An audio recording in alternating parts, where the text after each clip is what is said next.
Well, actually, I did say that in the movie, You did say that in the movie. and You're like, actually, those candle flames would be spherical. but that would be impossible to produce as a practical effect on Earth. Yeah. Yeah. In Unless they were in one of those 1972. airplanes that flew up and down to get zero gravity. Hi, I'm Rachel. And I'm Matt. And this is, it's not. God. Welcome to the Strange and Beautiful Beautiful Book Club.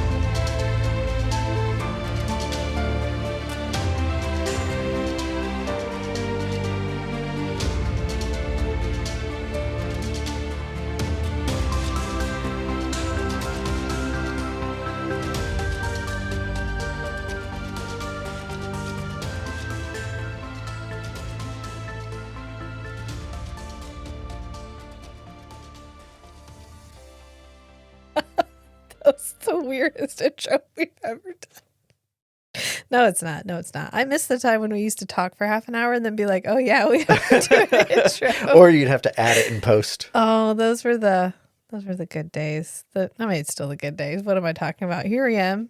Here we are. We're talking about Solaris.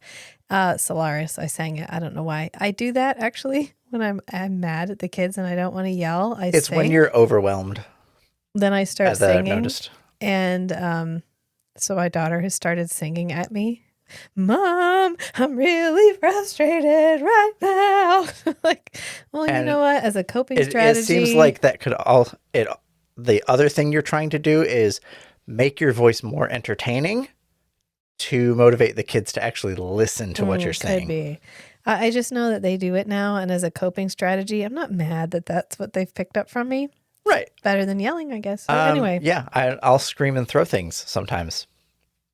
So maybe singing is better. That is better than throwing a baby tantrum. Yeah. So I think what we're trying to say here is we watched Solaris and it was really fucking overwhelming and underwhelming all at the same time. Especially since we just read the book. And it's like when I spent 4 hours on Friday doing my self-assessment for my annual performance review, and it wasn't a difficult task, but I had to spend hours forcing myself to do like a tedious thing that wasn't itself enjoyable. Kind of like watching the 1972 Solaris. It kind of felt like what having to write a paper you don't want to write feels like. That's what it was like. You know what? No, it wasn't bad. It was not a horrible movie. It had its moments. It was a faithful adaptation in terms of content. I don't think it was a faithful adaptation in terms of intent and spirit of the narrative. It was faithful in respect to the conversations that happened in rooms in the book. Yeah. But it left out almost everything about what the planet does. Yes. Well, you know what? How do you include that?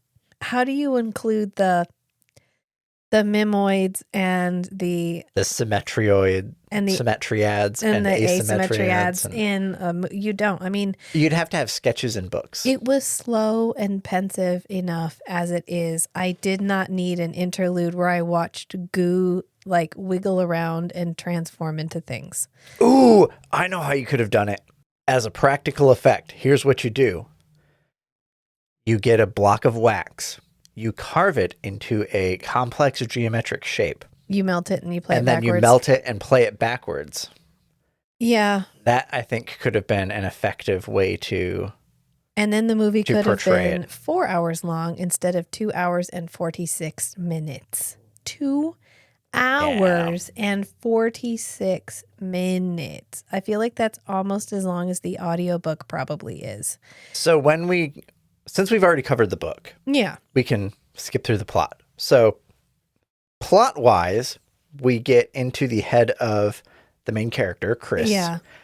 and he travels to Oh, no, you Solaris skipped Station. the first 50 minutes of the movie. Hold on. Oh, okay. I'm summarizing the plot plot points to compare the difference between the book and the movie. Okay. So in the book, you start out in Chris's head on his way to Solaris Station. Docking. Yeah. And within, I don't know, a chapter? Like 20 minutes of reading. Yeah. He's already talking to Snout. Rat. Yeah. Rat.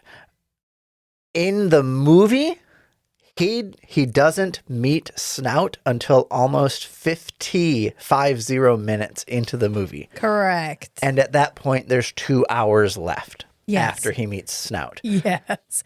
And what did we do for the first 50 minutes, Matthew? We sort of stared at scenery. We start looking at like underwater grass and seaweed and algae and stuff. Yeah. For like 10 minutes. Well, because Chris is on his hour-long walk that he takes every day through the woods where he stops and washes his hands in some pond water. Because in Soviet Russia, pond water is cleaner than drinking water. Better for hand washing. Stop. This is a Soviet-era Russian film adaptation of a Polish novel by Andrei Tartakovsky. This is his most widely distributed film.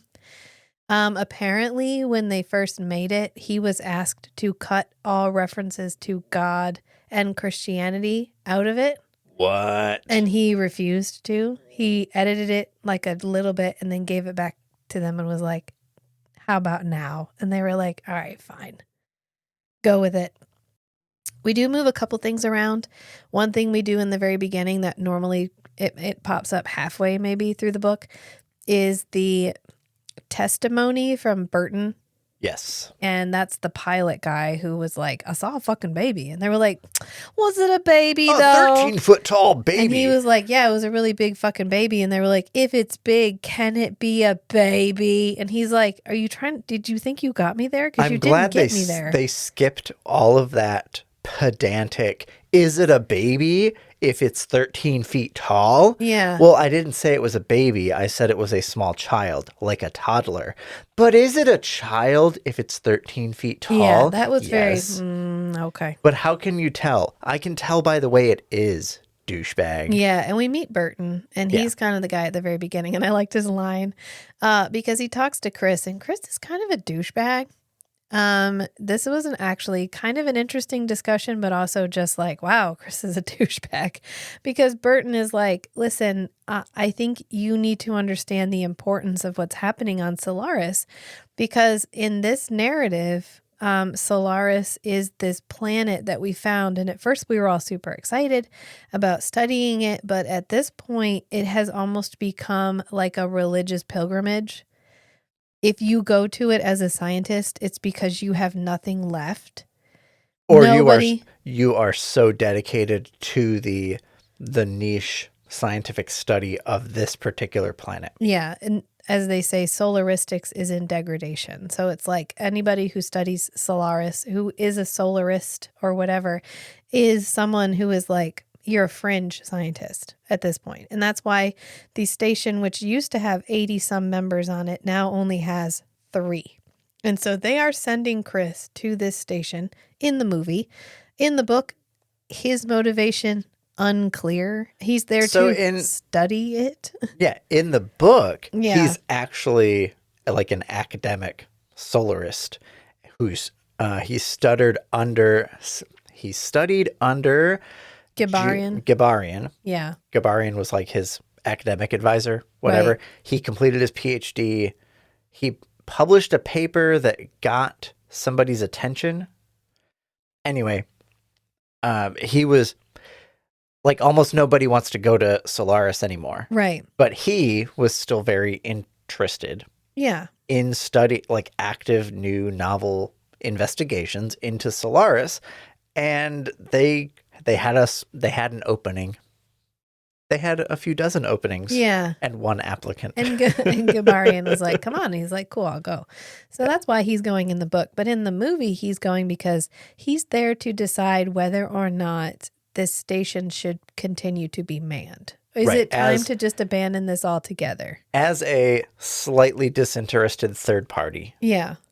He's knowledgeable about solaristic studies, but he is not personally invested in like actively performing solaristic studies. Yeah, he's also sad. He's so fucking sad. So sad he's and so pensive. Fucking sad for the whole first part of this. You're like, oh my God, could you be sadder? Please be. He's just, you know what? And it got me thinking, oh, I'm going to get there. I'm going to get there. I'm not there yet. So anyway, he's having this conversation with Burton, and Burton is like, don't you understand the importance of going?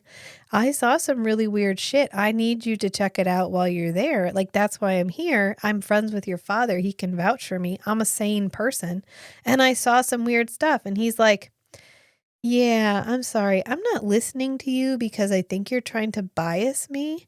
And I'm just going to investigate, so I can't be biased. Like, I'm literally doing what the committee was doing. I'm just there to decide whether or not it's worth staying. And Burton's like, a 14-foot fucking baby appeared. And he's like, meh, I mean, yeah, so you say. And so I think Chris ultimately says, listen, science isn't about morality. This isn't about, it's not a moral choice. This isn't, you can't conflate science and religion. These are two different things.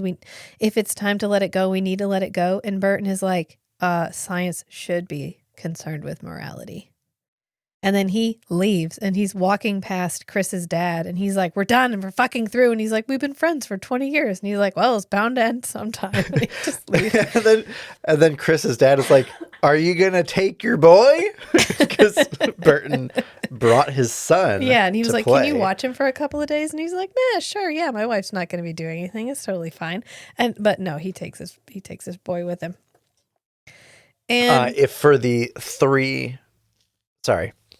30-minute car ride through so corporate Soviet Russia. No, apparently that was filmed in Tokyo and Kyoto. Oh. And to get a filming crew from the Soviet Union out to film on foreign soil was super difficult. And they managed to get a car ride. And so they kept it in. Just one car ride? They kept it in exclusively because it was so difficult to get that footage that they were like, we hold the line. This footage goes in at any price. The highest bureaucratic cost per minute of footage. Yeah, yeah. So that's why because Burton leaves. He ultimately calls back and he's like, I didn't tell you while I was there, but I just wanted to let you know, Chris's dad, that the baby that I saw was Fletchner's son. Which is a confirmation we don't get in the movie. Right. Or in the book. He's like, I went to visit Fechner's widow. Yeah. And I saw their child. And it was the same as the child that I saw, like, recreated in the Solaris ocean goo. Yeah. And that's confirmation we don't get in the book. Because in the book, he's like, maybe he had a baby that he knew? I don't know. He was like, we know he had a wife and small child. Yeah. But that's it.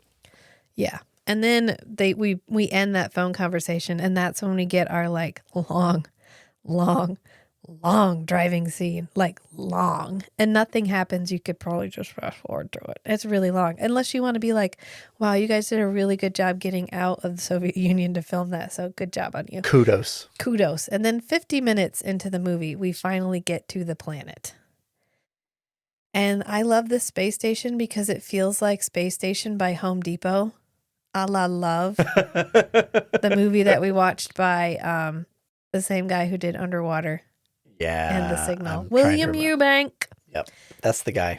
Yeah, it looks like William Eubanks. Like there's blinking lights and there's like toolboxes glued to the wall and shit. And I love it. Like I just fucking love it. I love it when you can see the set builder. I was really impressed with the set. Yeah. Given the first 45 minutes of the movie, he's not in any kind of spacecraft until 45 minutes into the movie. Yeah. And then he's in his little like shuttle thing landing on the station for a few minutes and like goes into the station and then he finds Snout.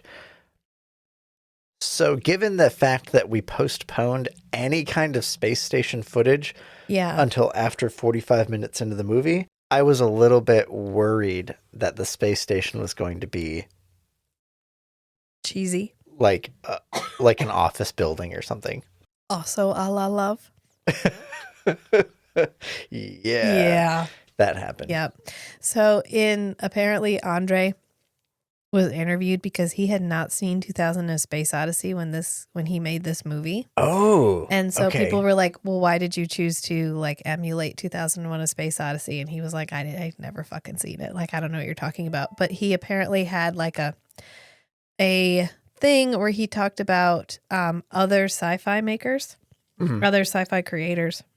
And he said, I'm paraphrasing obviously, but I don't know why other sci-fi filmmakers feel the need to force feed the setting to the viewer.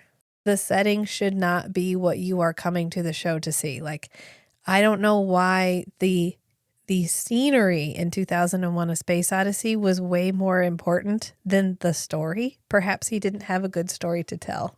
Like, that's a cutting criticism. Fucking burn, Andre. Like, but I think, yeah, like look at a lot of the sci-fi that we watch and the sci-fi from this time period where it's like, look at the ship.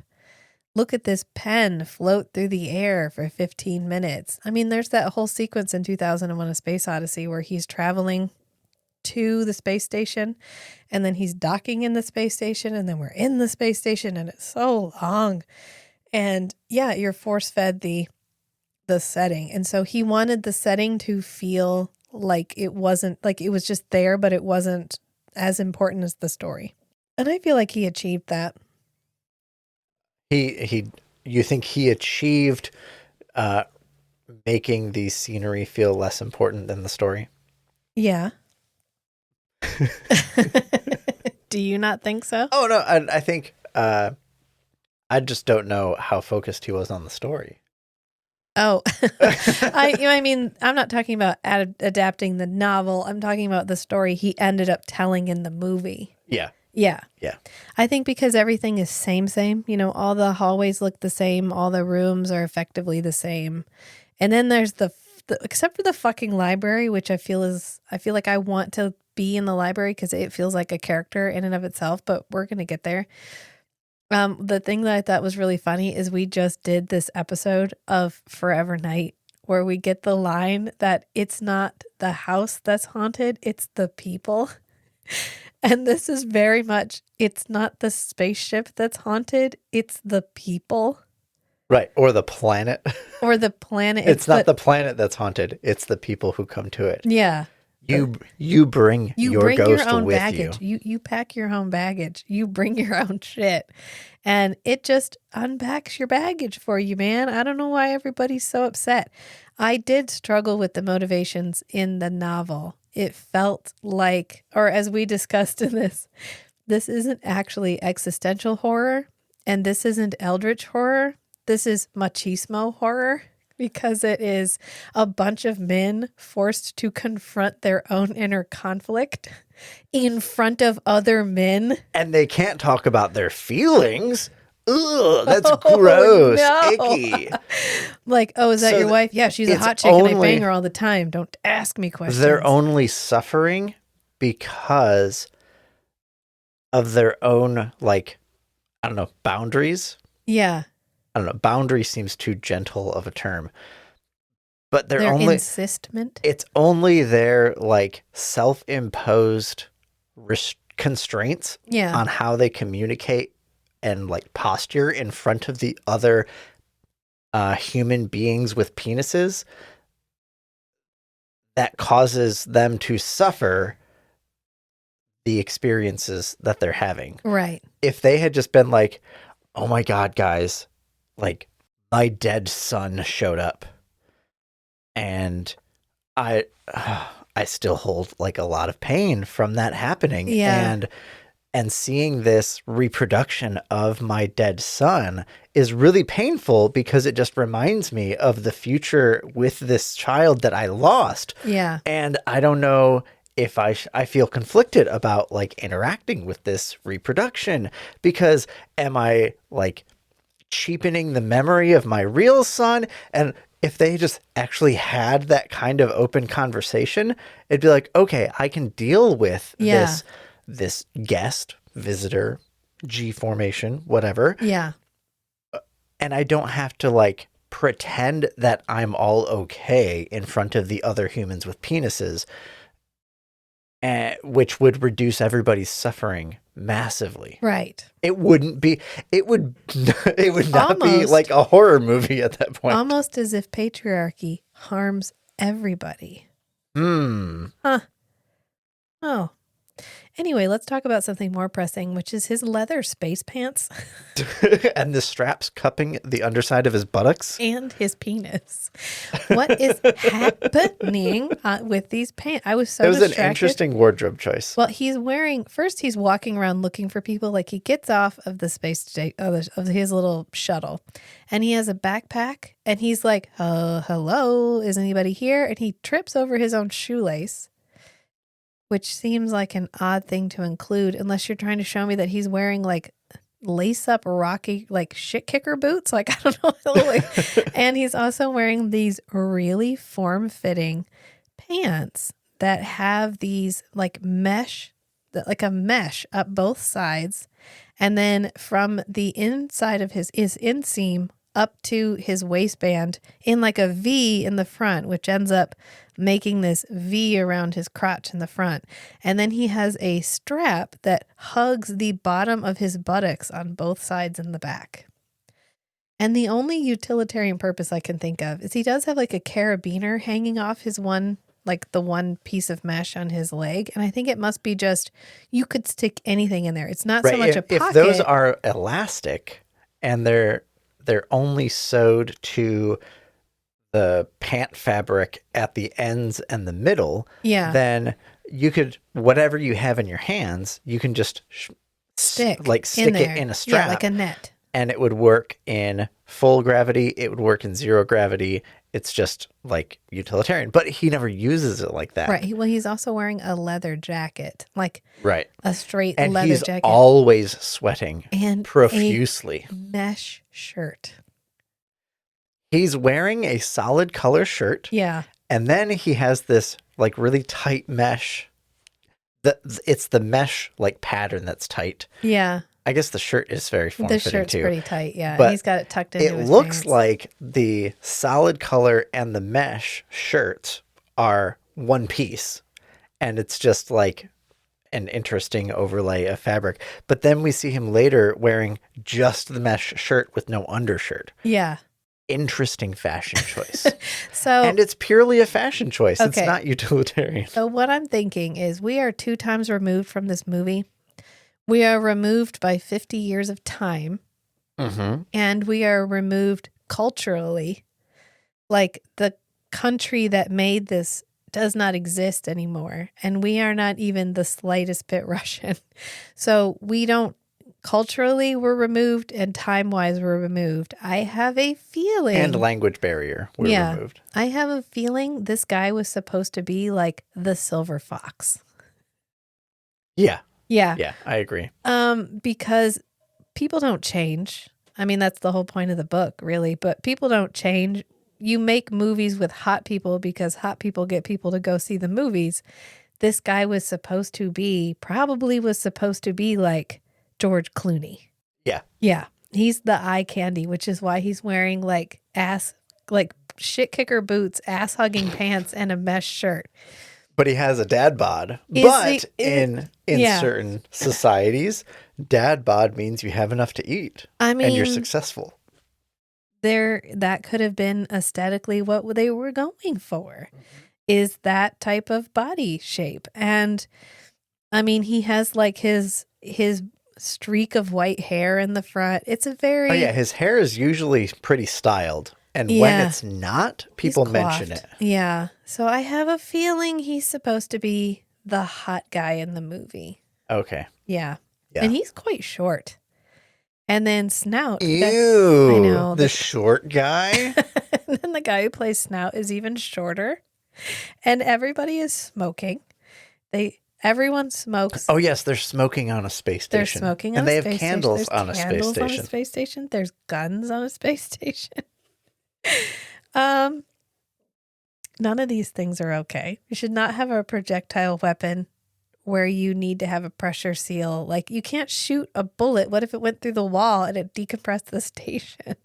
Well, it wouldn't decompress. It would let the toxic atmosphere in. Oh, that's true. Yeah, which is highly toxic. But it's fine because they're all smoking. They can handle it for a while anyway. They're inoculating themselves. Yeah.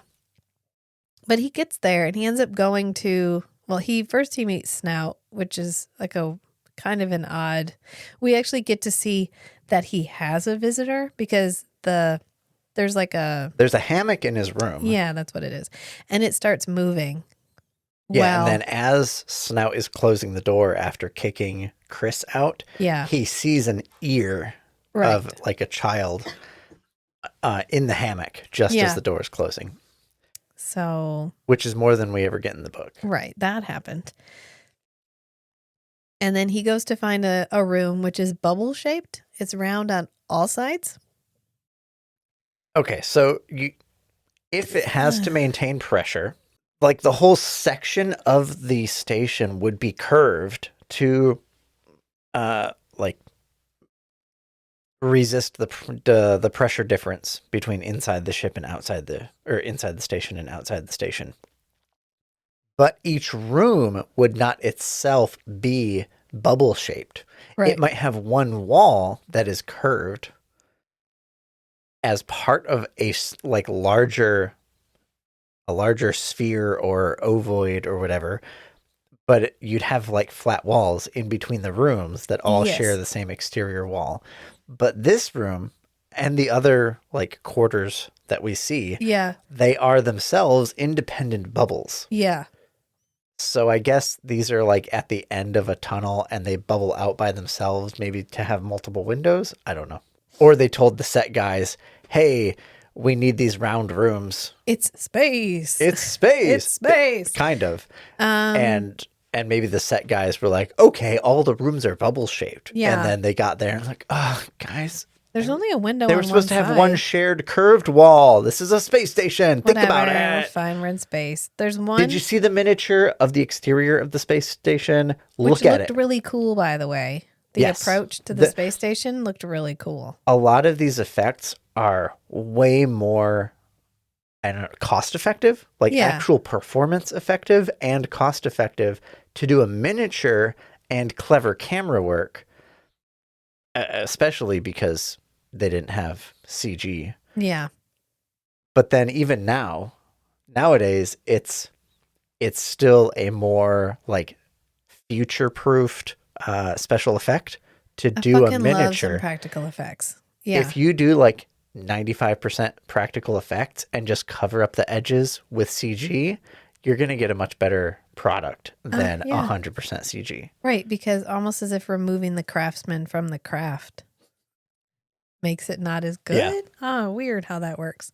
Wow, we're just hitting some really good points here today. But God, what now? I forgot his name. You did that to me. Which character is it? Gerard.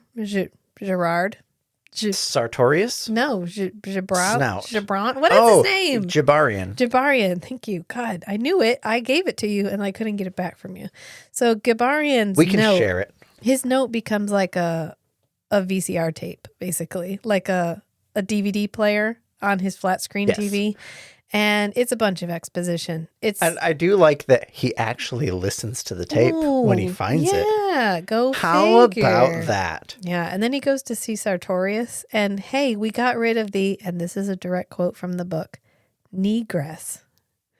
That is Gibarian's lady. The large black woman who is referred to as the word I'm not going to say again. Yeah, so we got rid of her. Thank God. But instead, we gave Sartorius a little person. Well, we gave Jabarian like an 11-year-old girl. A teenager, I would say. We haven't met her yet. And on the topic of age, does Chris look 29? He says he's in his 50s. Oh, no. Oh, no, that's... Snout says he's in his 50s. Snout is in his 50s. I don't know. Maybe this is a really hard So 29. this we threw out a reference to What We Do in the Shadows, where one of the characters, one of the vampires... Oh, he's 16. Yeah. So when they get turned into a vampire, they look exactly the same for the rest of their vampire existence. Yeah. And so he's like, look at me. I was 16. Life was much harder for a 16-year-old back in my day. But he looks like he's in his 30s. And so it said, life in Soviet Russia is more difficult for a 29-year-old. So he's a hard-lived 29. Hard 29. Or in this adaptation, yeah, Chris is older. This is in the Criterion Collection. You need to show some respect. A 29-year-old doesn't have their own monogrammed pajamas. Which he brought with him to space. He was like, what do I pack? Well, I can't leave my monogrammed pajama set. That can't be left behind. Oh, my God. Mom would be so mad at me. And he brings it with him. Maybe his wife made it for him. Maybe, but they never mention it. No, there's a part where he's wearing a bathrobe, which is also monogrammed, and I think it actually has HK on the pocket. Okay. Which would make it her monogrammed bathrobe, which he also brought with him to space. In that little backpack. They were like, you have 20 pounds. This is everything that you're going to need the entire time you're here. And he was like, okay, monogrammed bathrobe, monogrammed silk pajama set. Does he have the whole pajama set, or does he only have the pajama shirt? Well, one assumes he also brought the pants. I cannot imagine there are numerous occasions where he's walking around in whitey tighties and his monogrammed... Or his leather jacket. Or his leather jacket. Yes. His monogrammed pajama top or his leather jacket with just underwear. That's only when he gets shocked out of bed by something traumatic happening, okay? And he's got to throw something on real quick. Which is like every time he wakes up. Poor guy. I know. But as mentioned, we go see Gabarian in the cold room again. And... when he goes in there and he opened it up, all I could think was the scene from Dark Star when they thaw the captain out the captain's dead, so they've frozen him, but they can like ask him questions, advice on what they should do in any given situation. But the only thing the captain ever says is, "How are the Cubs doing?" And all I could think when he opens up Gabarian's thing was, "How are the Cubs doing?" We need to do Dark Star because that's how Jodorowsky met Dan O'Bannon. And that's how Dan O'Bannon got hooked up with H.R. Giger and everybody so that he could do Aliens. So you don't have Dark Star, you don't have Aliens. So we need to do Dark Star. But how are the Cubs doing? All I could think. One thing that I missed, we haven't done 70s movies since we did all the 70s vampire movies. But one thing I like about 70s cinematography that I wish we would bring back is when the camera moves independently of what the actors are doing. So like the camera might be panning slowly around the room and the actors are moving quickly around the room and doing stuff. And like we might start on the actor and then the actor will walk out of frame and then we'll catch up with the actor and then we might pass the actor and then the actor will come back and we'll end on the actor. Right. Like the camera is panning slowly to the left. Yeah. And we pass a scene where we can see the actor doing something and they pass around the camera on the right side, behind the camera, and then to the left and get set up doing something else. And so we can have this cool continuous shot that's also a montage with the same actor just moving around into different spots in the room behind the camera. Right. And this gives us a lot of like a variety of things. First of all, it kind of breaks up the pensive 70s still camera on a still object. And it also allows us as the viewer to pick up on things in the room that the director wants us to see. So that happens quite a few times in this where the camera will be moving, stuff is happening. You're on a spaceship and as it's panning, there's like a porcelain vase Right, and it adds some action to the scene, even if the character is just doing like routine, like Right. they're just picking up a little bit before Right. they start their day. Like in this one in particular, there was like a bunch of plates of food, there was a vase, and then there was broken glass, like a tall glass object that was broken and a piece of glass falls off of it. And so you get to see like a survey of the room while also having action. And it just works really well, especially when there's dialogue happening over it, because it gives us the feeling of a lot going on, even if this is just a dialogue moment. Yeah. Yeah. And it gives us like ooh, look at that surreal stuff that's going on in the set. I get a chance to look at the whole set while taking in the action, while listening to the dialogue. And they can shove the setting down our throat. When it's important, yes. The only weird choice I found was... when it's relevant to the plot. Yeah. The only weird choice I found in this was it was never dark. Whenever it was dark, it actually just went to black and white. And I'm wondering if that was a choice because in the book, it's never night. Right. It's only ever dark for like 15 minutes because there's the red sun and the blue sun. And so like they sleep. Don't they sleep during the blue sunrise? Well, the days are so fast. They just kind of have an agreed on time on the station. Yeah. I don't know. I mean, the usual stuff happens. He goes to sleep. He wakes up. It's Harry. Harry is wearing a truly 70s crochet shawl in varying shades of brown and is also wearing a suede leather dress in varying shades of brown. This dress must have been so hot. I don't know how she isn't sweating, and he is sweaty in every moment of this film. This is a sweaty dude. There's a part where he gets up, and there's a wet spot on the pillow. It's because he's the hot guy. But oh, you got me. That's how we know. But the first thing he does is show her this home movie. He immediately is like, oh, no. Well, I have to say, every adaptation includes the part where he's like, look what's in that shuttle. I think I dropped my contact lens in the bottom of that shuttle. I have to go do some work. You want to come with me? Okay. I need to go fly around on this shuttle a little bit and just do my job, whatever.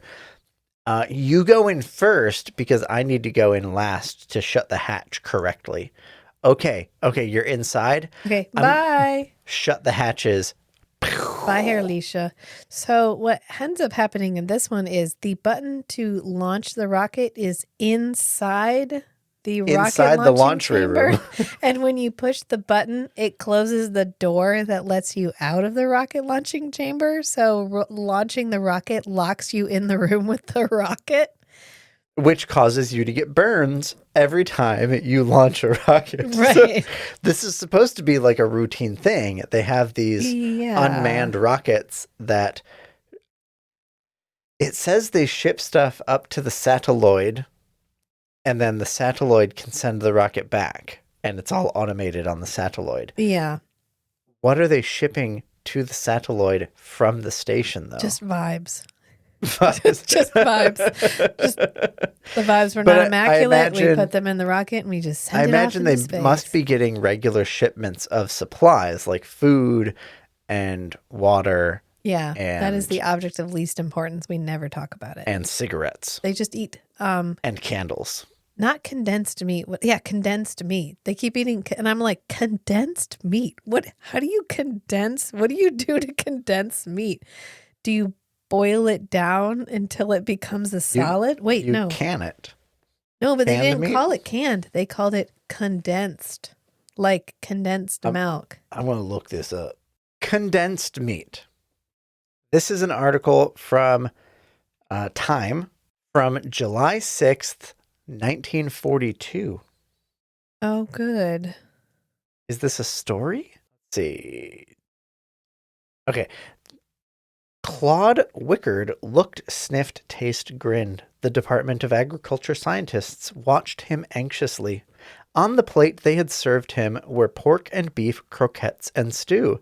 This was the proof of a pudding 3 months in the making, an attempt to remove 90% of the water in pork and beef to cut its weight 70% and its volume 65% for easier shipping to U.S. fighters and allies, and still keep the meat pleasantly edible. The technicians had tried the condensed meat on rats, who got fat on it, then on suspicious tasters at the department's Beltsville Research Center. But right off the bat, food boss Wickard called the croquettes excellent, the stew very good, ordered the scientists back to their laboratories to do the same for mutton and lamb. The technicians had exposed the dehydrated meat to temperatures as high as 110 degrees for 4 weeks without spoiling it, had inoculated it with deadly organisms which died or remained dormant. The meat lost some protein value in the drying. In the dehydration, the meat is exposed to great heat, practically pre-cooked, then put into dry air to drive off at least 90% of the moisture. So it must be vacuum packed in tin cans until other packaging can be found. To reconvert the dry powdery meat, it is soaked in water for an hour, boiled 10 minutes, simmered for 10 to 20 minutes. So this was like a wartime ration thing. Oh, where's that article from? Time magazine from 1942. Well, now that's a thing we all know, that existed. Condensed meat is dehydrated meat. But not jerky. It's not jerky. No. It's a lower temperature. All right. So this would make sense for a remote space station. Yeah. If you wanted to separate your water and your food, then just for weight and volume of food, you would dehydrate it. Or in this case, turn it into condensed meat. Yeah. Wow. Okay. On that note, the first thing he shows Harry is this like art house home movie. Oh yeah, the art house family movie. Yeah, the like indie movie that they made and he took with him. He packed it in along with his monogrammed jammies. Yeah. Yeah, and he's like, check out this shit. And so he plays it for her, and it's only really important because it introduces his mother in her floor-length crochet rose gown that she's wearing. It's a vibe. It's a vibe. Not the kind of vibes that they send off in the spaceship, but like just a vibe. You can't get rid of it. It's part of you. And it's odd, and I don't know why we include it. And then we include it as clips from here on out, and they refer to it as the bonfire movie. And yet there isn't really a bonfire in it. I don't know what the fuck this was or why it's in this movie. But again, this is in the Criterion Collection. So it's worth something. It must be worth something. Must be something we are missing. It can't possibly be that this was a weird thing to include in this movie.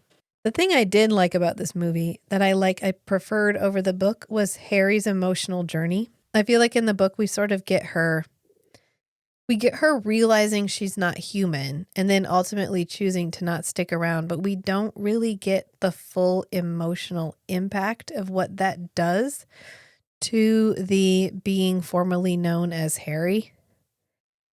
Because she goes on a full-ass journey in this movie.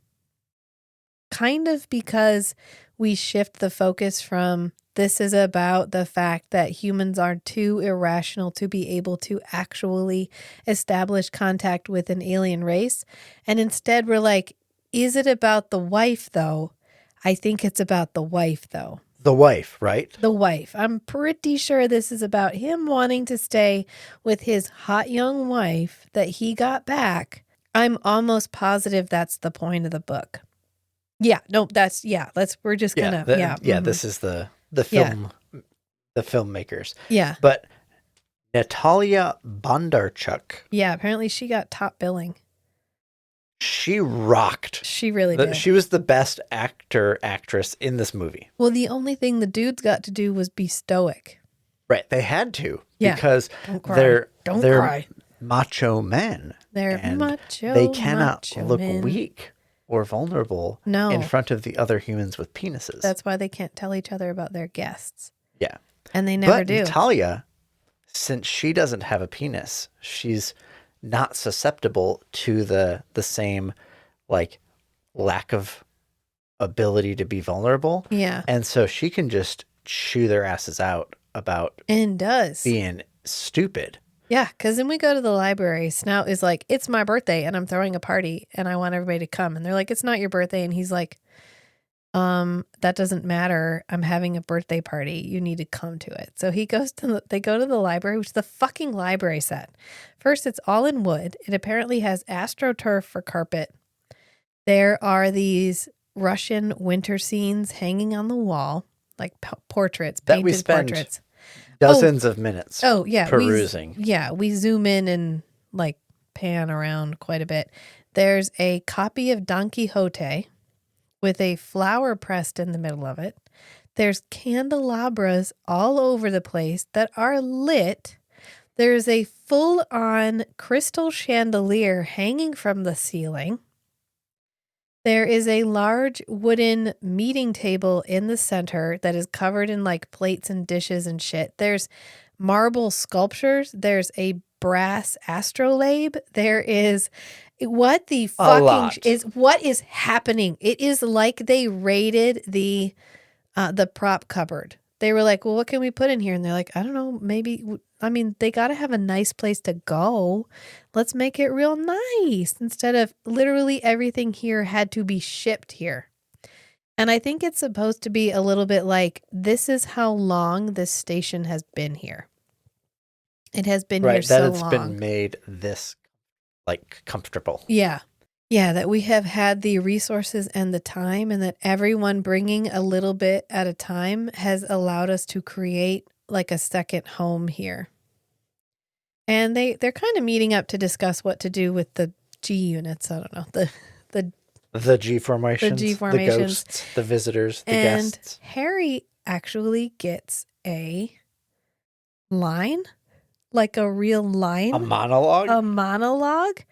Because they're having this, why are you here conversation? Because everybody else is making a real valiant effort to fight their emotional attraction to these creatures that have been created for purposes unknown. And the psychologist, Chris Kelvin, arrives and is like, oh, my wife? Oh, fuck yeah, I love my wife. And immediately falls for it and is not fighting it and is not trying to do anything, is literally just sitting around all day hanging out with his wife, which can we blame him too much? Not really, but also like he came for a purpose and they call him out on it. They're like, you came all this way to lay in bed all day and fuck your wife? Is that what you came? Your dead wife? That's not even your wife? You know, you're having sex with the planet, right? Like the physical manifestation of the planet. And he's like, I don't know what you're talking about. And this is when Harry actually speaks up. And she's like, we may not be human, but I can't believe you guys are treating us like we're just some kind of a hindrance. Don't you realize we are your conscience? And they use the line, we don't need another planet. We need a mirror. Yeah. That you need a mirror. You need someone to hold up a mirror to you so you can see yourself.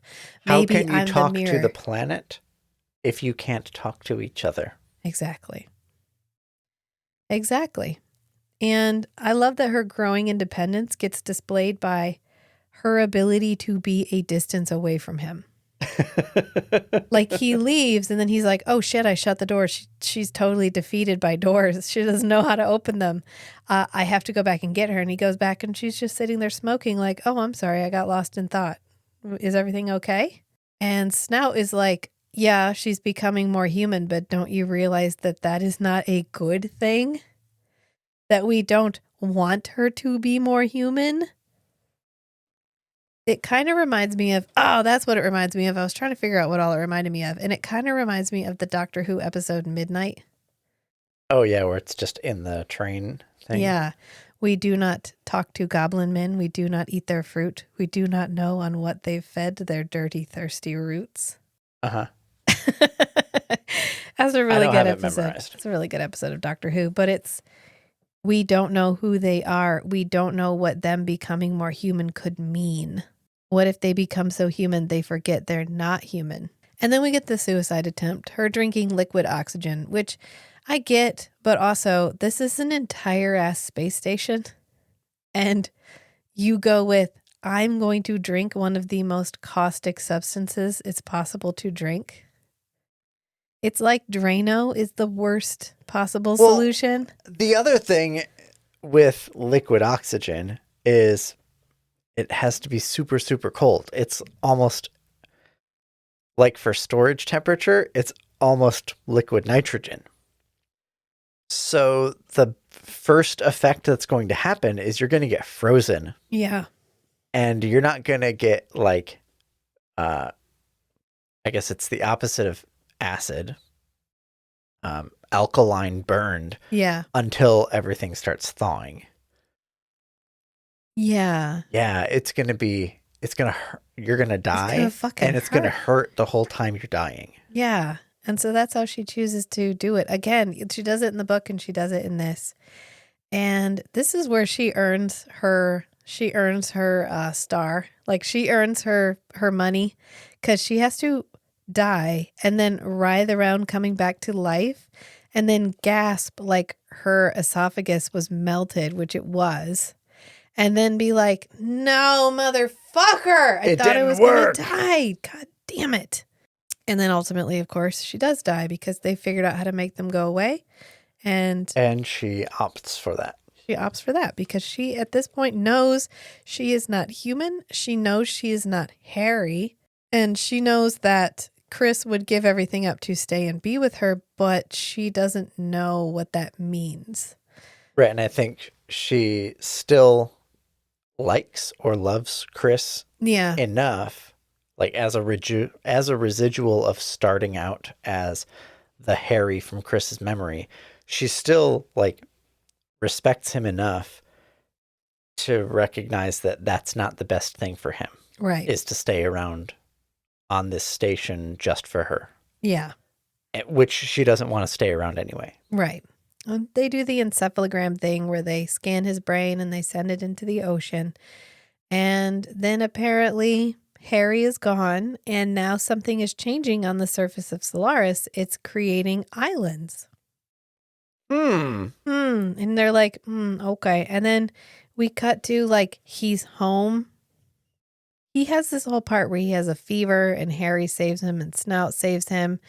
And he's feverish and he's having these weird, something about the sci-fi of this era felt like it needed to end with this just off the wall series of imagery. It happens at the end of 2000: A Space Odyssey. It happens at the end of this. And then when we come back, he's like back at his family home, but there's water pouring in and his dad is making tea, but there's water pouring in on him while he's making tea. And he ends up looking in the window and then it kind of pans out like his dad comes out and he collapses in front of his dad. And this is supposed to be the exact same pose as this famous prodigal son painting. Oh, so it's inspired by something. Yeah, so it's like the prodigal son is returned to his father, and then he like collapses in front of his dad, and we pan out, and psych, y'all, he's on the surface of Solaris, and on one of the new islands. And that's the end of the movie. And I can kind of understand why Lem was vocally opposed to this adaptation because it somehow mimics the majority of the events from the book without being about the same thing that the book was about. Right. Probably a third to half of the content of the novel is talking about the planet / ocean / brain goo that is Solaris. And we don't really get any of that in the movie. No. So Lem didn't like it because that's the whole point of the book. Yeah. Is Solaris is an example of a non-human entity that like the human mind is completely incapable of relating to. I mean, I get it in this adaptation because also the human ability to make sentient looking goo on on us, like for a movie, wasn't really there. But we end up from a special effects perspective. Yeah, we end up removing Solaris as a character. Right. We keep the people, we keep the wife. You know what happens is so if you are a filmmaker, a scriptwriter, and you read this book, the chunk of this book that feels the most marketable as a storyline is the Chris Harry storyline. Right. So like when I first started reading the book and it was getting into, they have these guests and it's really disturbing, I told Rachel, this felt like eldritch sci-fi. Yeah. I said it kind of reminded me of Into the Mountains of Madness, which is a H.P. Lovecraft. Lovecraft like short story novella thing. And they go into this like they're in like the Arctic or something. They go into this mountain-ish area cave and they find these ancient ruins that were not made by humans. They go into a lot of detail about how humans don't have the right like perception organs and mindset to like perceive and understand what's like recorded, because all these surfaces are engraved with stuff. Yeah. But they're like, we can't really understand what's here. So what kind of being would have made these kinds of things? And so it goes off into this whole angle about the limits of human cognition and perception and alienness and all that, which felt a lot like what good old Stan here was going for with the planet Solaris. Yeah. Yeah, I mean this was the what if we met something that was wholly alien? And he wrote an entire book about how that could go down and how we would not even perceive its attempts at communication. We wouldn't even be able to understand its attempts at communication. Right. And as he's writing this story, I need an angle for the planet to take. Yeah. As like maybe an attempt to communicate. Maybe it's just an unconscious like reproduction of some mental artifact or whatever. I'm going to make Stanislav, my interpretation is like, okay, and I need something to happen that's like the planet trying to communicate. Okay, it's going to recreate these things from their minds, and maybe it's trying to communicate, maybe it's just whatever, but it's Chris's wife shows up. Yeah. And it was just part of the setting. Yeah. It was just a reference to make the story a little bit relatable and make it feel kind of weird. And impactful and weird, because she died, she couldn't be here. And to give him pause. Right, but that's not the point of the story. Yeah, it's just a narrative tool. He could have chosen one of a bunch of other things. Yeah. And every adaptation is like, but the wife. Yeah. Right? Oh, it's about the wife though. The dead hot wife. About the wife. Yeah. That's the key to this story. That's the core part of this narrative. That's the only thing we're going to address in the movie. And it kind of cheapens the story. Well, that's why Lem kept saying, I didn't write about people's erotic problems in space. Like, that is not what I was fucking talking about. That's a great line. Yeah. He didn't say that that's not what I was fucking talking about, but he did say I did not write about people's erotic problems in space. I mean, this is a fine movie. Is it a 2 hour and 45-minute long? I really felt like time flied and I was entertained the entire time. No. This feels to me like I can put it on the shelf right next to 2001: A Space Odyssey, which is every film bro is going to tell you this is one of the best movies ever. And then you watch it and you're like, maybe there's something wrong with me. I do like a lot of parts of 2001: A Space Odyssey, but it's all the parts about Hal. Yeah. And the interactions of a corrupted artificial intelligence the Daisy having thing. to Yeah, deal. it's Right. great. In the book, they go into great detail about how the reason HAL 9000 behaved the way it did is because it was built, it was designed and programmed to always tell the truth and to be respectful and careful with humans. But then before the mission, they said, okay, Hal, on these specific topics, you need to lie. Yeah. And that contradiction in its the rules that it had to follow, that's why it drove it mad. It drove it insane. Yeah. HAL 9000 became insane because the contradictory commands that it was programmed to follow, both of them. No, I've seen it. And I've read the book. That's the interesting part of the movie for me, right? Is to see that played out in live action. All the over-the-top filmography, special effects stuff, it was kind of cool. It's all right. That's what I'm saying. You slot it right up on the shelf next to 2001: A Space Odyssey, which is it important to see? Yes. I would suggest everybody take the time to watch this movie. If you don't love this movie, is there something wrong with you? No. You could easily watch this movie, once. Solaris, at 1.25 speed. And you'd be perfectly fine. And you'd be fine. Yeah. There's so little dialogues, even if you're listening to the Russian language with English subtitles, there's so little dialogue, you're going to be able to keep up with the subtitles. Yeah, it's fine. It'll just get you through the long, which this ocean was actually silver dust and acetone and a couple other things mixed together. Oh, yeah. Yeah. It was in the 60s and 70s, one of the things you did for sci-fi visualizations is you mixed shit together and stirred it. And just filmed it. And filmed that mixture of things that didn't actually combine. Yeah. So I think stylistically this movie is good to watch because it's pretty. I think it's not a faithful-ish adaptation of the book. Is it good enough? Yeah. I mean, if you want to just think of Lem's book as about his relationship to his wife, then this movie's fine about that.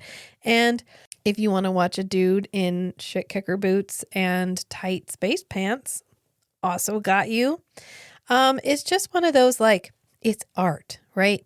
And it's an art movie in that one of the complaints that a lot of artists have, and that when I went to art school, one of the things we talked about, which is artists are talking to other artists. And so you create this insular language and it ends up alienating people who otherwise would enjoy the art because they don't feel like they fully understand what you're talking about.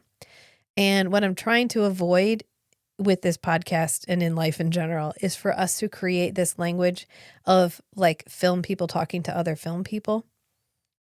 Yeah. And I think this is one of those movies that gets held up by film bros so much that it becomes intimidating to watch. What if I watch it and don't like it? I'm going to think there's something wrong with me because I didn't get it. Right. There's something I'm missing that all these film bros are talking about. And don't. Just watch it for what it is. Enjoy it for what it is. Enjoy it for the practical effects. Enjoy it for the performance of the woman who plays Harry. And some cultural references. The sets. Just the oddballness of some of what's going on. For some reason, there's they're not vending machines, but they look like vending machines, but they're at an angle. They're kind of these terminals in the main hallway. Yeah, it totally distracted us. But it's supposed to, I think, just break up the big empty hallway. Yeah. Yeah. So watch it. Put it back in its little case, stick it up on the shelf next to 2001: A Space Odyssey. Watch it again sometime with a friend if you want to be check out this shit. This is a good check out this shit movie. You watch it once to be what? Actually, it took us 2 days because I fell asleep. Immediately after this cut. We put this on, it was 9:30 I think it was at night. 30 minutes in, you were falling asleep. Yeah. And so we turned it off. Yeah, we did. And then you put on Dream Scenario, and I didn't make it through the credits. We could probably do a quick, just me ranting about dream scenario for like 20 minutes. Well, we could. Let's do that right now. So until next time, friends. Bye. Bye.